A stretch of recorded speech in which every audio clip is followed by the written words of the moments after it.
মাহে রমজানের ঈদকে কেন্দ্র করে ঘরমুখী মানুষরা যেন নিরাপদে স্বস্তিতে এবং বিআরটিএ কর্তৃক নির্ধারিত যে ভাড়া রয়েছে এই ভাড়া দিয়েই যেন তারা বাসায় পৌঁছতে পারে। এই জন্য আমাদের যে কার্যক্রম সেটি চলমান রয়েছে।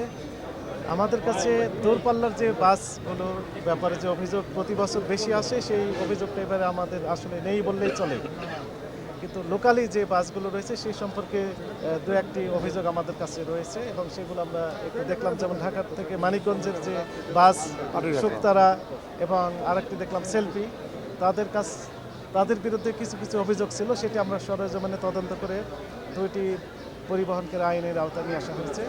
তবে ওভারঅল আমাদের কাছে এবারের ঈদটা একটু স্বস্তিদায়ক মনে হয়েছে যে কোনো বছরের তুলনায়। এবারে অভিযোগ একদম নেই বললেই চলে। তো আমাদের যে ভিজিল্যান্স টিম সেটি Gabtali bus stand, Mohakhali bus stand, Saidabad bus stand, Abdullahpur bus stand, এই প্রধান যে বাস টার্মিনালগুলো রয়েছে সেখানে আমাদের কার্যক্রম চলমান রয়েছে। ভোক্তারা যদি প্রতারিত হন তাহলে সঙ্গে সঙ্গে অভিযোগ দেওয়ার ব্যবস্থা রয়েছে। একই সাথে আইনের একটি প্রভিশন রয়েছে যে 30 দিনের মধ্যে প্রতারিত হওয়ার 30 দিনের মধ্যে লিখিত অভিযোগ দায়েরের বিধান রয়েছে। আমাদের একটি হটলাইন নাম্বার রয়েছে 16121 এবং একটি সফটওয়্যার লিঙ্ক রয়েছে। স্মার্টফোনের সাহায্যে বাসায় বসে থেকে অথবা বাসে বসে থেকে অভিযোগ দায়ের করা যেতে পারে যদি প্রতারিত হন। সে লিঙ্কটা আমি একটু জানিয়ে দিই, www.dncrp.com।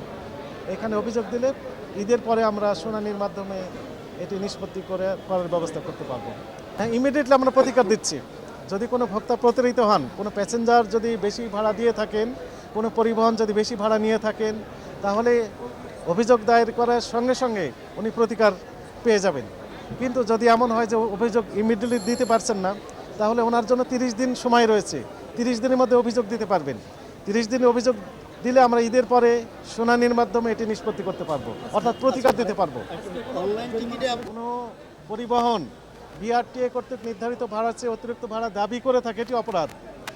তো টিকিট যেহেতু দিচ্ছে আপনি যেমনটি বললেন, সেক্ষেত্রে এটি একটি এভিডেন্স যে বেশি নিয়েছে। তাহলে www.dncrp.com এই সফটওয়্যারে ক্লিক দিলেই দেখবেন যে অভিযোগ ফর্ম চলে আসছে। এখানে লিখিত অভিযোগ দিলে ঈদের পরে আমরা শুনানির মাধ্যমে নিষ্পত্তি করতে পারবো। তবে আমার কাছে মনে হয়েছে বা আমাদের কাছে মনে হয়েছে এবারের অভিযোগ সেই রকম পর্যায়ের নেই। দূরপাল্লার বাসে তেমন অভিযোগ আমরা এখনো পাচ্ছি না। এটি স্বস্তিদায়ক কথা, ভালো কথা। আমি আবারও বললাম, যদি বেশি রাখে আপনি দিয়ে দিবেন, দিয়ে প্রমাণক রাখবেন এবং অভিযোগ দায়ের করবেন। প্রত্যেকটা অভিযোগের ক্ষেত্রে 50,000 পর্যন্ত অর্থদণ্ড হতে পারে।